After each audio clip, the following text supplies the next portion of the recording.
transport which is one is along the concentration, is against the concentration gradient.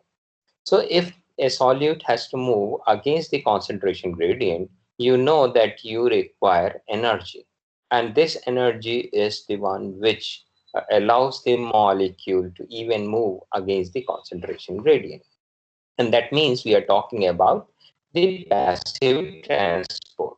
In the active transport, we are talking about the active transport where the delta G is positive. As you have learned that if a solute is moving along the concentration gradient, you do not require energy. And if you do not require energy, or that means your delta G is negative. Whereas if it is moving against the concentration gradient where energy is involved, that means your delta G is positive, and that has to be taken care of. So now that can be taken care of. So if a solute is moving against the concentration gradient, you require certain energy where I have shown it through the ATP, uh, which is currency of energy. So here we have given different type of transport mechanism. I will not come and discuss that again, but just to remind you that yes, there is a way by which we can find out how much energy is involved in the transport process. So here we follow the same equation by which we can calculate the delta G. This equation is for a general reaction, any chemical process. You know, delta G can be based on the delta G negative, which is the standard free energy, and you have RT, ln product by substrate. Here we have, delta Z zero prime. This is the one which is a standard free energy change. Now, whenever a solute molecule moves from region where it is concentration is C1 to a region where concentration is C2, and no bonds are made or broken, and delta Z0 prime is 0. In those cases, you can calculate the transport process by just RT ln C2 by C1. C2 and C1 refers to the concentration of your solute molecule across the membrane. So I have taken a couple of examples under different scenario and tried to explain it. So if I have to calculate delta G of transport process, you can find out by putting the just concentration, rest everything is known to you. And the only thing which you need to know is the temperature. So depending on the temperature where the reaction is happening, suppose cell is at 37 degree, you calculate according to 37 degree. If it is present at a room temperature, you can calculate based on 25 degree. So here, if there is a difference of almost 10-fold, what you find is that you can calculate this delta G T value. Is it clear to you? It is the conventional process which you have already learned in other chemical reactions. Yes, sir. Now here it is based on if the concentration gradient is there, that means there is a 10 to the power 4-fold concentration gradient. You can again put the C2 by C1 and calculate the delta G, which is for transport process. Now the scenario changes here in case where if I have a molecule which is moving across the membrane, it is basically a chemical molecule. So you have calculated gradient, which is because of the chemical component, that is RTL and C2 by C1. But suppose you have an ion. In those cases, what will happen when ion movement occurs without accompanying counter ion, it results in endergonic process. And because of that, because there is a separation of positive and negative charges, and this produces electrical potential. Processes, as I told you earlier, is an electrogenic process. For example, if I have a cell and 3 sodium ion moves outside the cell and 2 potassium ion comes inside the cell, there is a charge difference, and that will be called as an electrogenic process. That means they create a electrical potential. Now, how to calculate that electrical potential? That gradient can be calculated by ZF delta V, where Z is the charge on the ion. Suppose calcium ion is moving, you have 2 plus charge. If you have a sodium ion, single charge, and so on. F is a Faraday Excuse me, constant, sir. which is given. Yeah, Sir, I think the slide hasn't changed. We are still on the slide which says that there is tenfold uh, difference. it is okay. I think there is a problem of network. Let me just switch to the previous slide. Can you see any change in the slide now? No, sir. Okay, let me just try moving from here to some other place. Just give me a few seconds. I will try to catch the network.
Now, can you see the slide? Yes, sir. Hello? Yes, sir. Okay. Yes. Sorry, I had to connect another network and this took few minutes.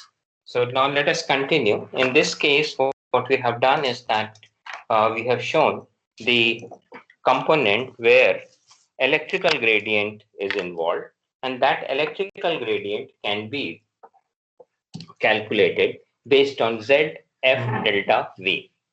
Now here Z is a charge on the ion, F is Faraday constant, which is 96480 JV per mole, and then you have a transmembrane electrical potential. So if the concentration is given, you know the scenario, you can calculate what is the electrical potential involved. So this is the way one can calculate the energy involved in the transport process. Most of the cells they maintain more than tenfold difference in the ion concentration across the plasma or intracellular membrane. And for many cells, the tissues active transport is the major energy consuming process. So even if you are doing nothing, your body consumes energy because it requires energy for the maintaining the gradient. This is one of the example where it has calculated the cost of pumping a charged solute. So it is a problem is given, your transmembrane potential is given, where a calcium ion, so you have to calculate the energy of pumping calcium from a cytosol, where its concentration is given, which is 1 into 10 to the power minus 7 molar, to extracellular fluid, where it is moving from the cell to extracellular fluid, where its concentration is about 1 millimolar. So it is against the concentration gradient. And what you are assuming is that it is at 37 degree, that is the body temperature of any human being or a mammalian. Uh, and there is a standard transmembrane potential, which is 50 millivolt, which is inside negative for the plasma membrane. So based on that, you can calculate that how much delta G for transport process is involved. I think I don't have to discuss more on this because this is a simple, straightforward calculation.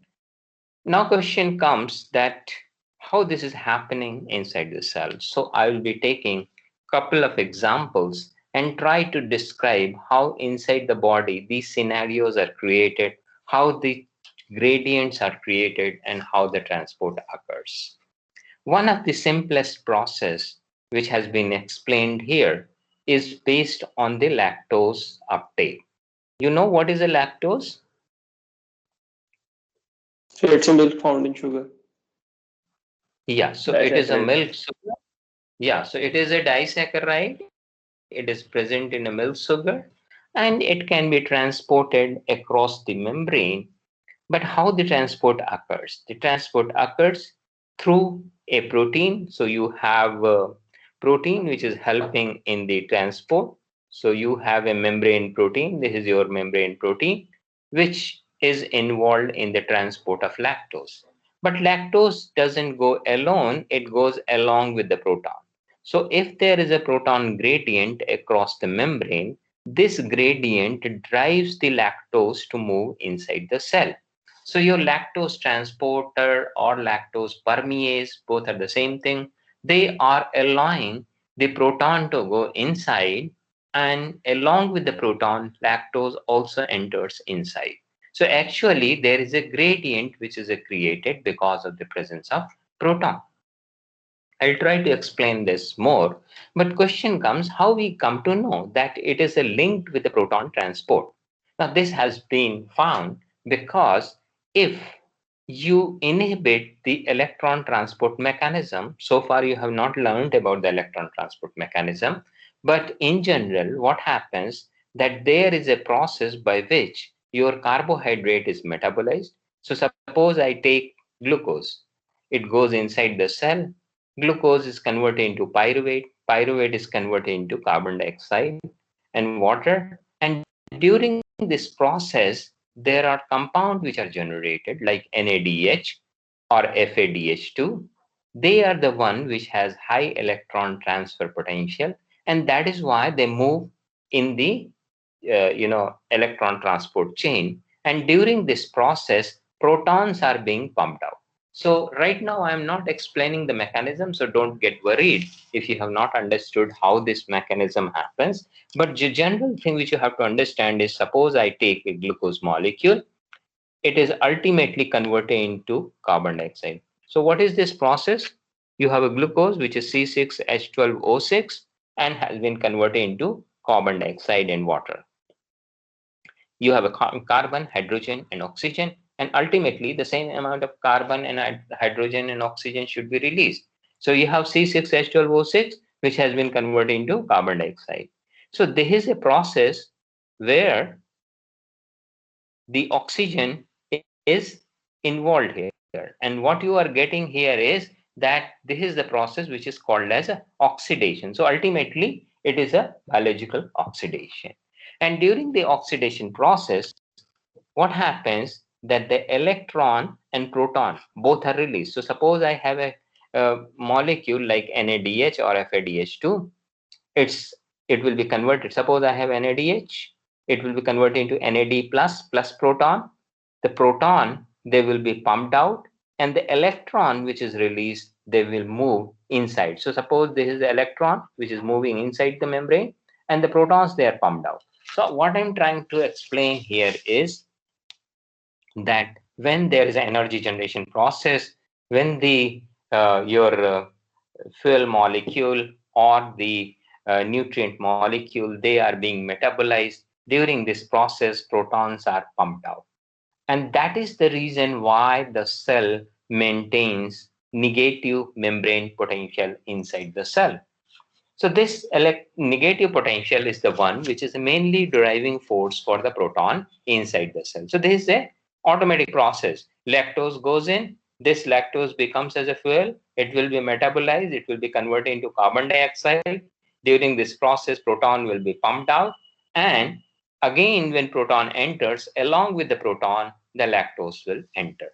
So look at this mechanism, wonderful mechanism, where the cell knows that's energy source like lactose, like other molecule which is important for energy generation, they are less. So they should enter. And to enter, they're sending signal by which, the proton that re-enters, and during this process, the energy is being produced. And once energy is utilized, of course, proton is also pumped out, they will re-enter. Now, to prove this, a very simple experiment was done. On the right hand side, you can see a very simple experiment has been demonstrated where there is a transport which is shown in the red color. It is an active transport. What you have is that this is a lactose which is inside the cell, has been calculated with the time. You have seen that with the time it increases and then gets saturated. Why it gets saturated? Because the this permease, the one which is in the light blue, violet color, if all the lactose molecule binding all the permeases, then there is no more space, and that's why they get saturated. So you see a saturation curve here. Now when it is getting saturated, or when it is a maximum, what you have done is that you have put cyanide. Do you know cyanide? It is a poison. And why it is a poison? Because it inhibits the electron transport mechanism. We will talk about that process later on. We will exactly, you will get to know that where the electron transport is inhibited by cyanide or azide.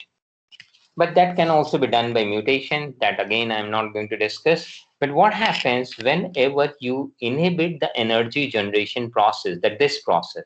So what will happen if I stop the reaction at this point? That means I'm not pumping protons. If I'm not pumping protons, that means the lactose transport should stop. So that is what happens.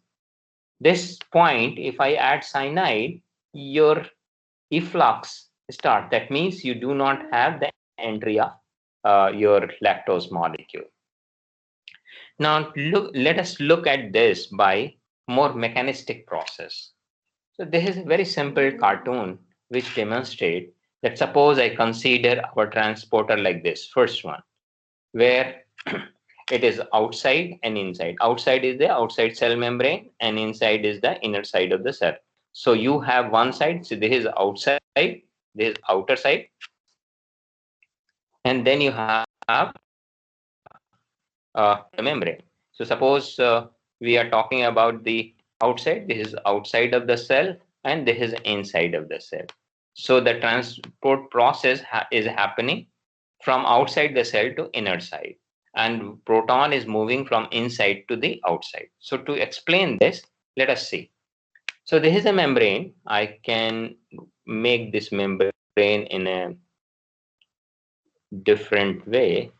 So suppose I want to explain this. So suppose this is a membrane, this is a membrane, and this is the outer side, and this is the inner side. So in outer side, you have two sides. One side where proton can bind, another side where lactose can bind. So what will happen? First, proton will bind. It will bind with the transporter, and once it binds, the lactose binds, and when lactose binds, this transporter or this permease changes its structure. And then what happens? The binding site will not be exposed outside, it will be everted, and then it will be exposed on the inner side. So outside, you don't have any proton and lactose binding, it moves inside, and then it will release proton first and then lactose. So what is happening here is that because the proton is present in excess outside, that is why it can allow the lactose binding, and once lactose binding occurs, the eversion of the transporter occurs, and that's why this is moving inside.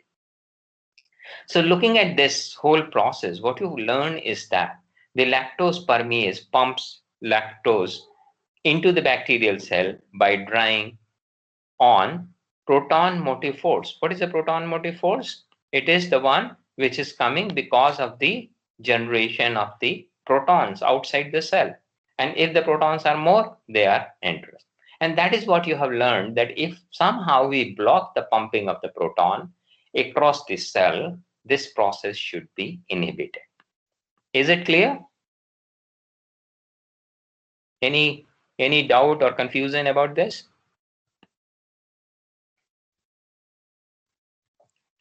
Okay, now I'm showing you the same thing in a molecular mechanism. Look at this sheets. What is these sheets? These are, you can see that there are helical structure, and these helix, they are joined together. So this is a protein. So your transporter is nothing but protein molecule. Now the red color one is showing the sugar, the lactose molecule. It is shown in the red. So this is the one which is the lactose, which is bound to this. And this green color, the green color is the one which is showing you the proton. So there are site in the protein where the protons can bind. So now the mechanism by which these transporter work is very clear, that it allows the binding on one direction and opening on the other direction. So one direction it binds, another direction it releases the compound which has to be transported.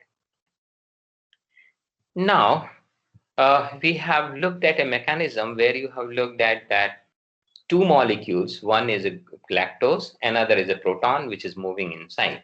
Can you tell me what kind of a mechanism it is? Can we name such kind of a transport mechanism?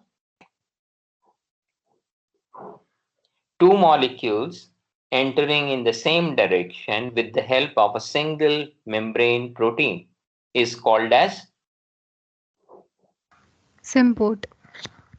yeah, it is a symport. Now what you have learned is that one is driven by the other uh, molecule to be transported. So proton is moving, and because of the protons, your this lactose molecule also moves. Here we are going to talk about a different mechanism. In this mechanism, we are going to discuss about the sodium potassium transport. There is a three sodium ion and there are two potassium ion. They have to work in tandem so that they can be moved across the membrane.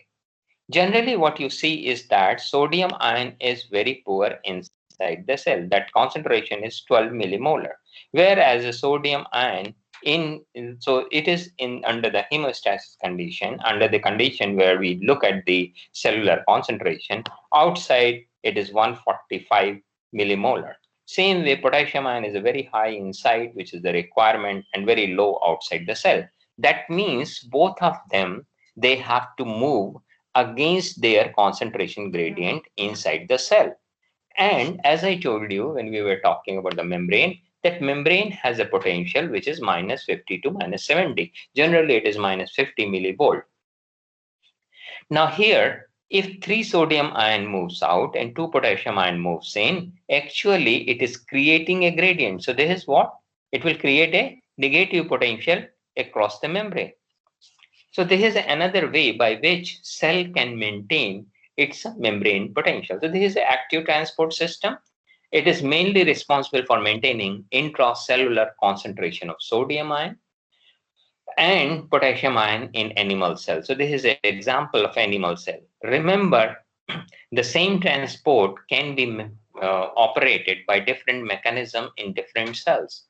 For example, even in our body, something which is happening in the blood cell may not be mimicking the other cells. So whenever we are talking a specific type of transport mechanism in specific cells. So here, what you are looking at is that how this sodium potassium gradient is maintained. Very high concentration of potassium ion is maintained inside the cell by virtue of pumping potassium ion inside the cell. And that is what is happening by allowing the sodium ion to move outside. Actually, what happens that in this process, you have sodium potassium ATP is a transporter. It is also having the enzymatic activity which can convert ATP into ADP. So what happens that to this ATPase, 3 sodium ion from inside binds to this permease, and because it has a binding site for 3 sodium ion, so from inner side of the cell, 3 sodium ion will bind, and ATP will be converted into ADP and PI. During this process, this transporter becomes phosphorylated. When it becomes phosphorylated, because phosphorus is having negative charge, it will create a change in the permease structure. And because of that, what will happen? This permease will invert the way we have seen the other inversion. So here, inversion of the sodium potassium ATPase will occur. So what will happen? The 3 sodium ion which was bound inside, that will go outside. Now, once it goes outside, what happens? The sodium ion is released, and because sodium ion is released, what will happen? There will be change in the protein, the permease structure. It will allow potassium ion to bind from outside. And once potassium ion binds, it will again evert back and it will transport the potassium ion. So same protein, same transporter binds with sodium ion from inner surface and binds with the potassium ion from the outer surface. That means the structure of the same permease is different when it is on the inner surface, exposed to inner surface, and it is different when it is exposed to the outer surface. Now, this is the example which shows the sodium potassium ATPase. Now, this ATPase is also linked with other transporters. So, in most of the secondary transport, you have learned that one kind of a transport mechanism is always linked with the another transport mechanism. For example, here, what is happening in this case? 3 sodium ions are moving out and 2 potassium ions are moving in. So what it has created a gradient. That is, the sodium ion is in excess outside and less concentration. Here, 3 sodium or 4 sodium ion is present. Outside, you have a very high gradient. Now, this high gradient of sodium ion can enter inside the cell through sodium glucose transporter. Now, what is happening? Sodium ion and glucose, they can enter together. Now, there are not only two. This I am taking as an isolated example. There could be a here, I'm showing you sodium glucose transporter. You can also have something which is a potassium sodium transporter, or you can have the potassium calcium transporter here, other than sodium glucose transport. So there are many transport mechanisms which can be affected by each other, and it is ultimately a concentration which is required by the ions, required by the chemicals. They are going to be maintained by this process. So what is this mechanism? This is the transport mechanism where it is called as antipode. One is moving out, one is moving in, as well as it is electrogenic process. Here it is sympode. So this is antipode, this is a sympode where sodium ion and glucose both are moving on inside in the same direction. So there are many such examples present in our body. One of them, which is of interest to us, is sodium potassium pump. And why I'm going to talk about the sodium potassium pump? Because understanding of the sodium potassium pump has given us to understand the process where it can also control a viable or a very important mechanism inside our body. So let us look at this. So this is the sodium potassium transport. Normally in the regular process, what will happen? The potassium ion will go inside the cell and sodium ion will go outside the cell. Now suppose I connect this with another pump, which is a sodium calcium transporter. So here what has been described is that there is a steroid which is known to block sodium potassium pump. So now suppose I block this pump. If this pump is blocked, this will affect the other pump as well. Because suppose I block this, that means no sodium ion is in excess, so sodium will not enter with the glucose. Same way, it will affect the other process. So there is a compound known as a digitoxygenin and ovabane. What they do is that they inhibit the sodium potassium pump, and these are known as a cardiotonic steroid.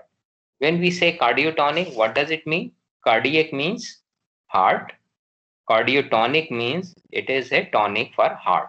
Okay, so if I say that there are compound which is very good for heart in terms of their activity, they are called as a cardiotonic steroid. So let us talk about this.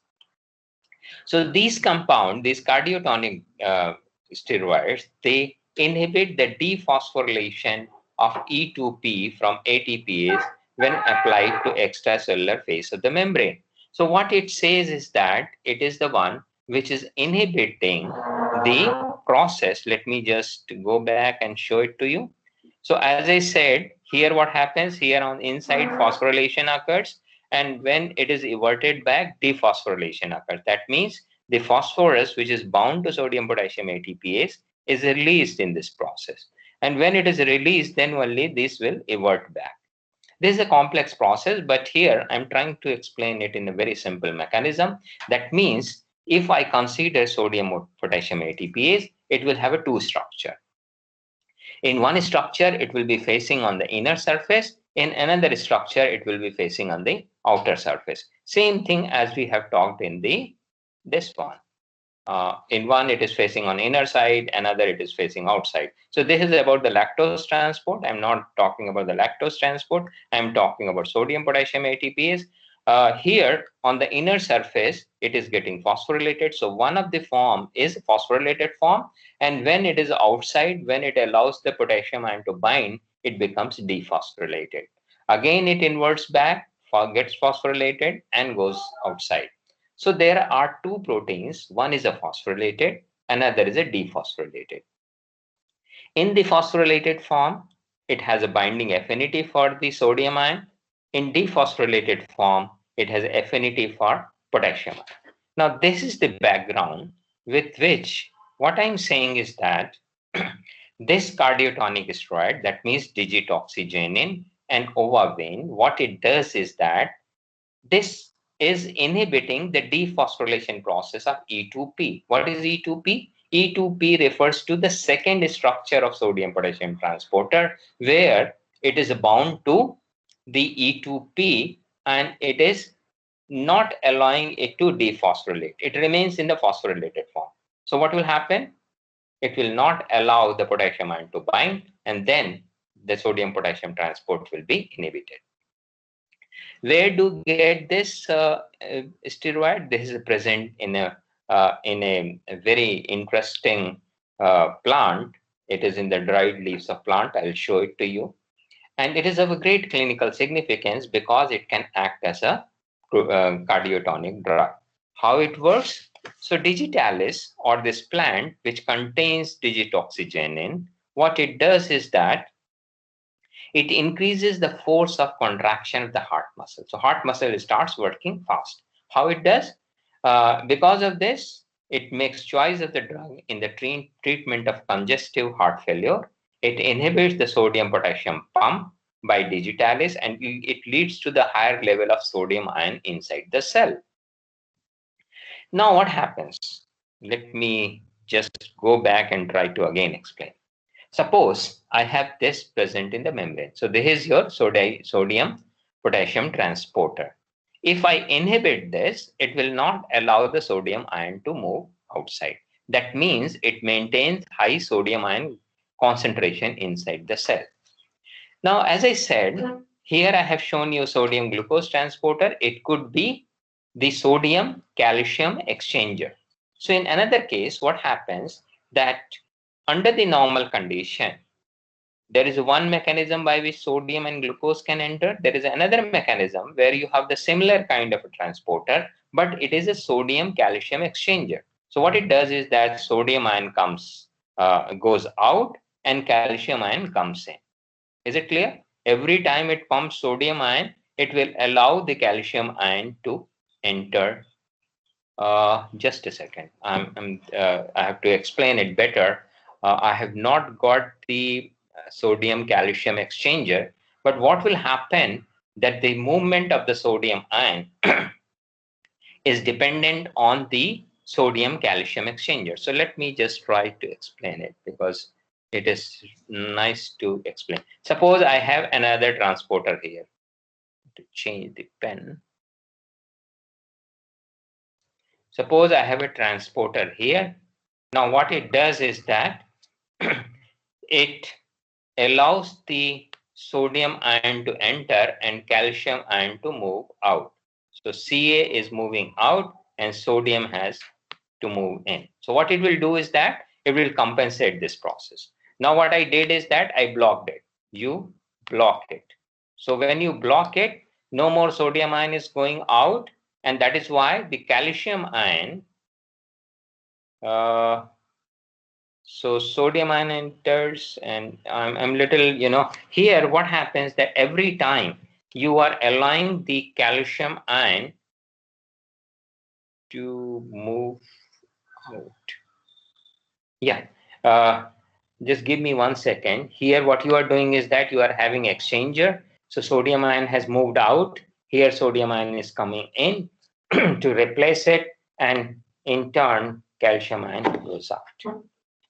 Now, if I block this, the second exchanger is also blocked, and that is why the calcium ion, which was moving out with the re-entry of sodium ion, does not move out. And if the calcium ion does not move out, then it will stop the calcium ion movement.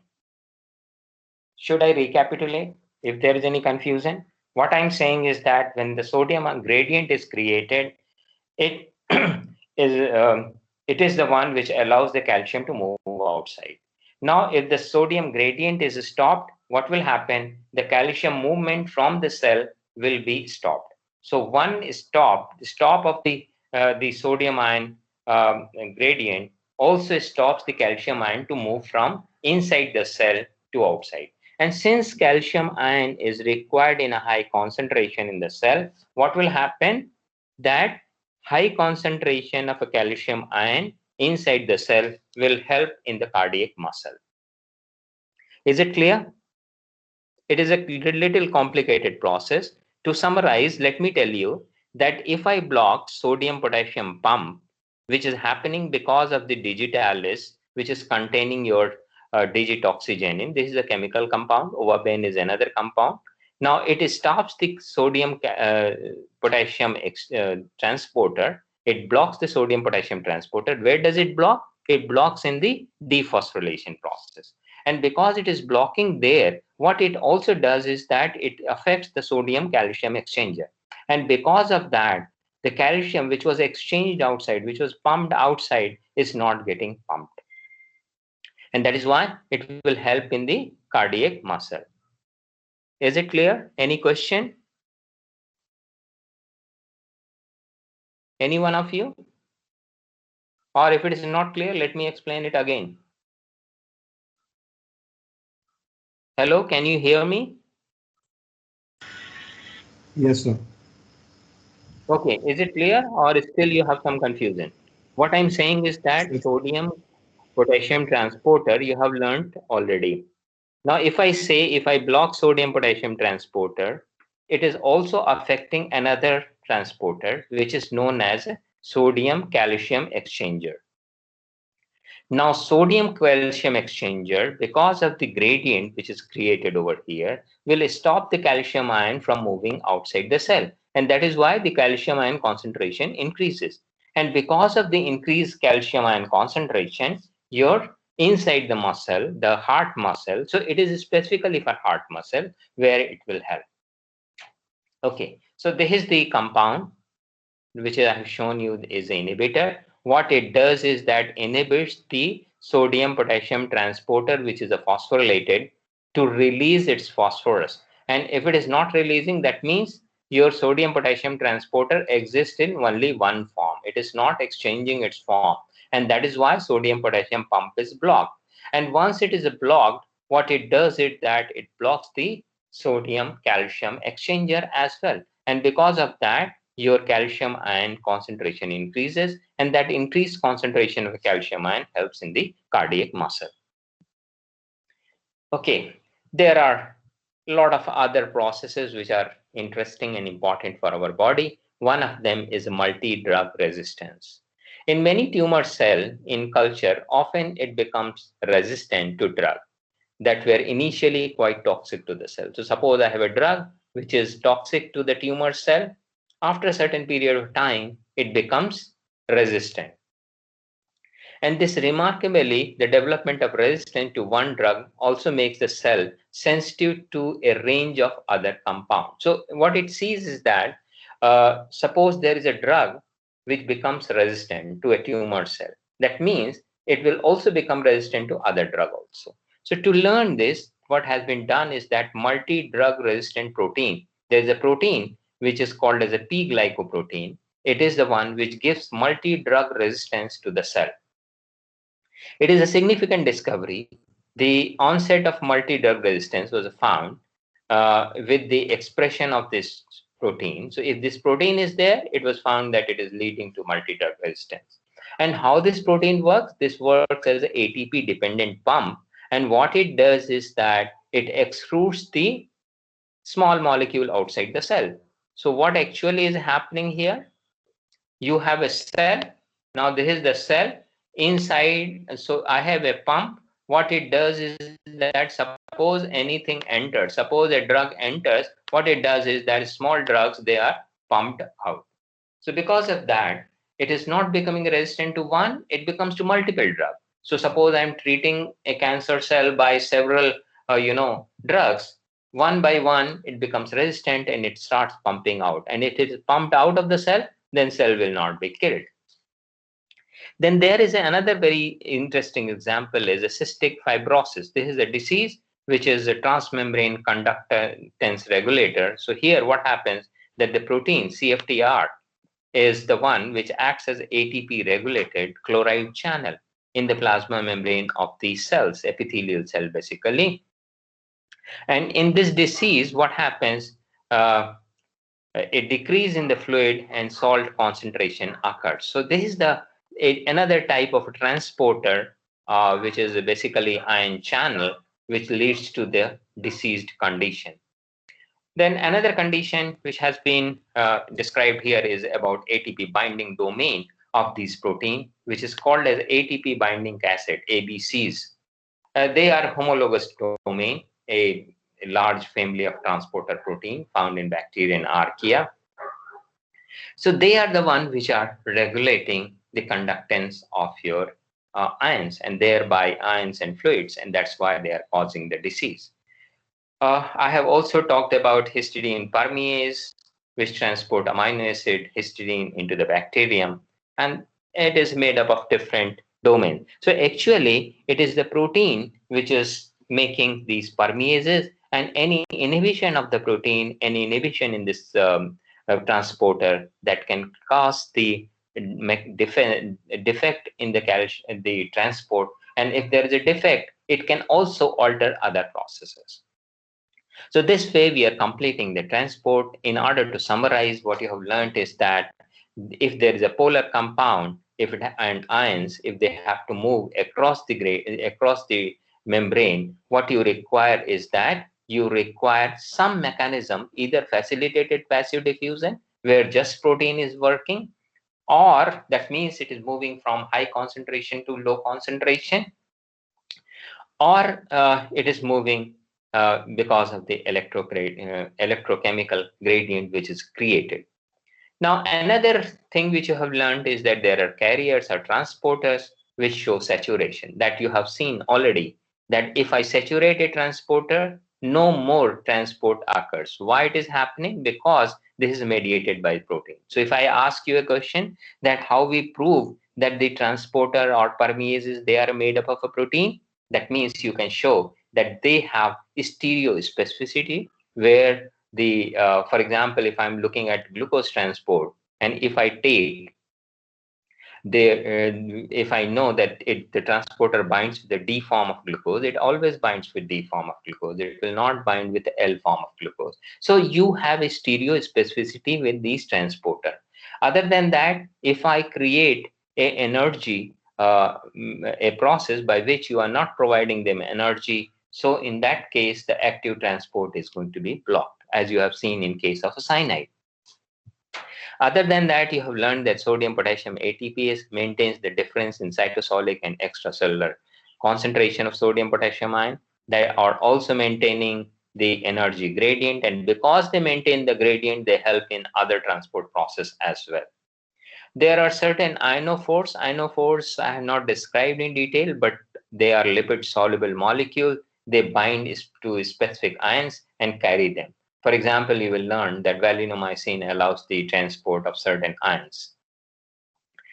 And then water moves across the membrane through aquaporin. This also I have not covered, but this is in many cells you find that aquaporin are the one which allows the water molecule to move across the membrane. Then there are ion channels which provide hydrophilic ports through which selected ions can diffuse, moving down their electrical or chemical concentration or gradient. So with this way, we have completed the chapter of membrane transport. So if you have any question today, I think time is over. If you have any question, you can ask in the next class. Okay, so I'll be signing off. If you have any quick question, I can answer, or I can take this question for the next lecture. Have you understood? Yes, sir. Okay. Even if you have some question when you read it, please ask questions in the next class. I will be happy to answer. So I'll sign off now. Thank you very much. Thank you, sir.